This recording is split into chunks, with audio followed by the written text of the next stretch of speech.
DTI fan was good, baby. Another week to be great. Another week to be better. Another week to capitalize on the things that you want to go after in life. On this trek home from Georgia. And let me tell you, Savannah is pretty nice. I was shocked. And for all you whiskey and bourbon lovers, if you got some money to spend, go to Georgia, go to Savannah. You will definitely find it because they have everything and more that you can think of.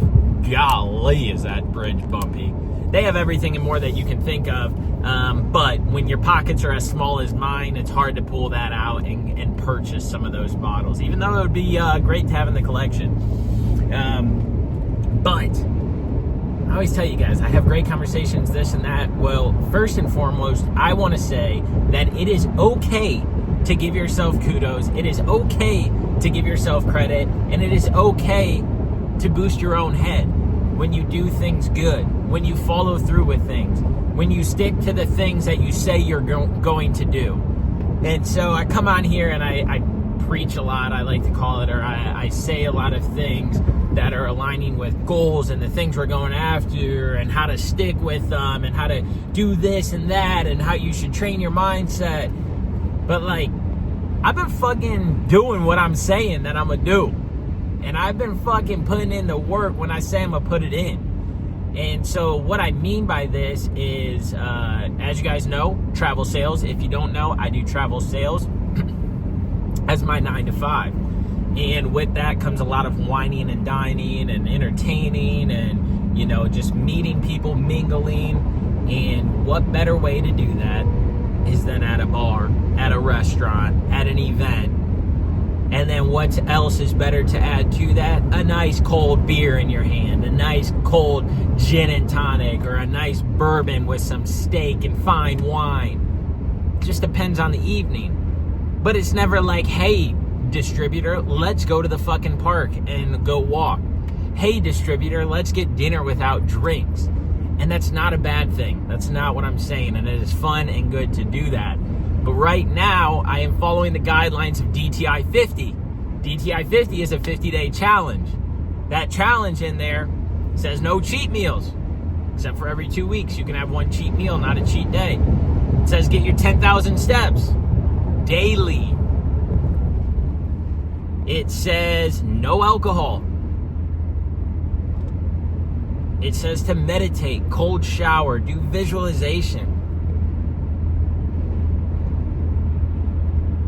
And for me, I want to stick to these things because not that I need to say I completed the challenge. I did 75 hard. I've done DTI 50. I know I can do these things. But what does the end look like? And what is where you are right now versus where you want to be look like? What does what you're doing right now look like? And I say all this because a lot of people that do DTI 50 come in, they do it for the 50 days. They're like, hell yeah, started the year off strong. And then they go back to all their shit habits. The eating out, the drinking, the socializing and eating out and drinking, and the hanging out at home and eating out and drinking, and the football games and the eating out and drinking. And I'm focusing on those things because, again, they're so common to do. And they're great to do, but they're so common. And so majority of the people that are doing DTI 50 is like, hey, I fucking did in the beginning of the year. I'm setting the path. I'm paving the way for a very successful 2025. But then DTI 50 is over and there's nothing holding them accountable. There's no community chat. There's no fucking checklist anymore. And so the way that I approach it is not by, hey, I'm doing DTI 50 for the short interim of the beginning of the year stint. But like, where are my goals throughout the year? What are the things that I'm working on? What are the things that I'm doing? And it goes back to the same shit I was doing in 2024. 2025 is just an extension of that. And I'm going to go harder, and I'm going to give more, and I'm going to do more, and I'm going to be better in these areas, in this area, that are personal to me, that I don't need to share when I'm going over this. Because I want you guys to think of what are you doing year over year, and how is that compounding on each other? Because 2024 shouldn't have a completely different story and a completely different vision and a completely different way to go about life. 2024 should have been something that you're working on previously from 2023. But guess what? When you're in 2024, you're working on these things, you're growing, you're developing, but you're realizing like, fuck, I could do better, I could do more, I could give more, I could be more. And so 2025 comes and it's like, let me set all these New Year's resolutions. I'm going to do a race 7 times this year. I'm going to fucking read 12 books. You know who I'm talking to. You're going to not drink for the entire year. You're going to fucking run X amount of miles in the year. You're going to... Notice how everything is a year, a year, a year. Have you ever sat back to think, like, if I do X, Y, and Z that I'm saying in a year or over the span of a year, like, what is that going to do for you at the end? Like, are you just doing it because it sounds good? Are you just doing it because you're like, oh, I want to fill my time and I want to sound cool because I'm doing all this stuff in this new year. I got it all laid out. But like, what is the ultimate goal at the end of that? Like, what are you truly, down to your core, going to get out of those things? Going to work at out of those things? And so I say this because, like, thinking it in my terms, and like, you guys know I'm training for a half Ironman, and so everybody's like, what's the time? What's the time? What time you want to hit? And it's like, fuck, maybe I got to think of a time goal. So then I start thinking of a time goal, and I'm like, all right, I'm going to do this time. Because, like, the average of my age group and this and that, and I want to be a little bit better, and But like, what does that time goal mean if you don't get anything out of it? What does that time goal mean if you don't take away the pain that you're going through in training? What does that time goal mean if you're not like bettering yourself through that training leading up to it? What does that time goal mean on why, like, the purpose and the meaning behind you even doing it? Is it to check the box to be like, I did a half marathon, ha, and you didn't? And so the way that I've analyzed and the way that I've been viewing things and how I'm going to tie all this together is the half Ironman for me is to figure out ways that I can be a better fiance now. How can I be a better friend? How can I be a better a family member? How can I increase my business more and grow that?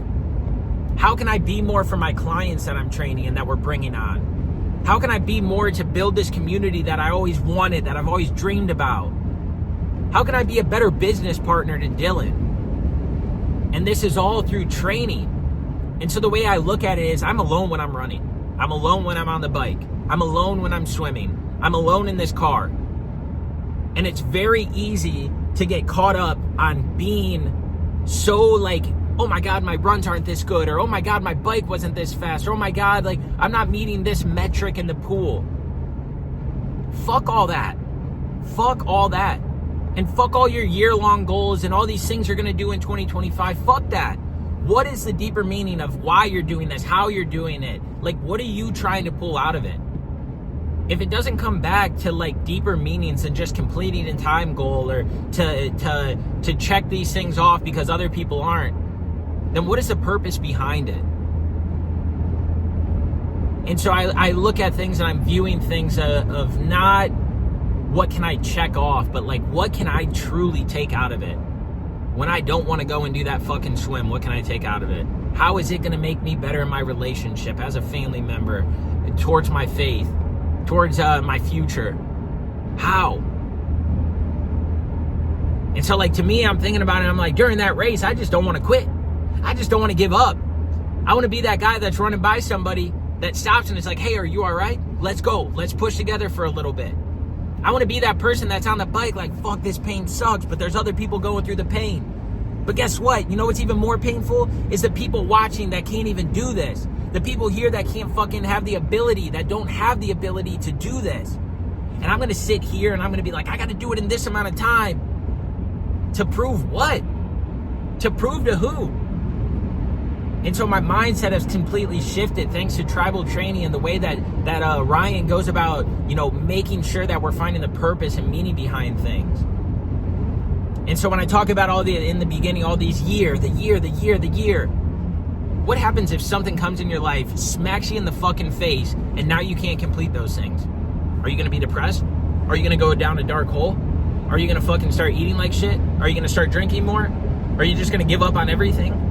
And this is what I mean, is that, like, life doesn't go as planned. There's always going to be hiccups. There's always going to be roadblocks. There's always going to be more demand for you somewhere else. So how can you make the most of it during the time. And so I think back again to the Ironman training, and it's something that I've been talking about a lot that I also heard in tribal training, but it's lower the bar, raise the execution. Lower the bar, raise the execution. What the fuck does that mean? It means that it's better to be consistently good than occasionally great. Well, what the fuck does that mean, Freddy? You're using all these analogies, but put it to context. So the context is that if you are going towards something, if you are going towards a metric, a goal, a thing you want to achieve, but life is so busy and it's picking up in different areas that you're not used to or that you weren't expecting, lower the bar for what you're setting the standard as. Instead of going out for hour-long runs, lower the bar, do half-hour runs. Because if you set the bar too high and it seems like this big daunting task and something that doesn't seem like it can be achieved because of how busy life is or what you're going through, you're then more likely not to do it. And so lowering the bar, taking that hour-long run and putting it into 30-minute increments or 15 or 45, whatever it is, to be able to get something done is better than getting nothing done. And it doesn't mean like, oh man, I'm not sticking to things. Well, yeah, you're fucking sticking to it. You're going to see the progress because guess what? Those half-hour runs are going to compound on each other a lot more than the hour runs that you don't do, that don't lead to it. And so I want you to sit here and think about it. I'm going to keep this one short, but I want you to think about how can you lower the bar and raise the execution on the things that you're good at, on the things that are important to you, on the things that you want to achieve, and then go after those and fucking get it. That way when life speeds up and it gets busy and it slows down and it's not so busy, you haven't fallen off track, you haven't diverted off the path. You're just approaching it different, you're thinking of it different, you're looking at it different, which is allowing you to check that box more and more. Boom, boom. There's some days I can't get a 45-minute ride in because I'm on the road for 7 hours. But guess what? I'll get that 15-minute ride in. I'll get that 20-minute ride in. I'll get that half-hour ride in. And it feels a lot better in that moment to get something in than nothing in. So go out there, lower the bar, raise the execution on what's important to you and the things that you want to go after, that you want to achieve, that you want to accomplish, and watch it come to fruition. Find the deeper meaning of what you're doing so that way you have a purpose behind it. Because if you're not checking the boxes, it's not a fucking priority for you. Figure out those priorities, lower the bar, raise the execution so that way you check the boxes more consistently and stick to it.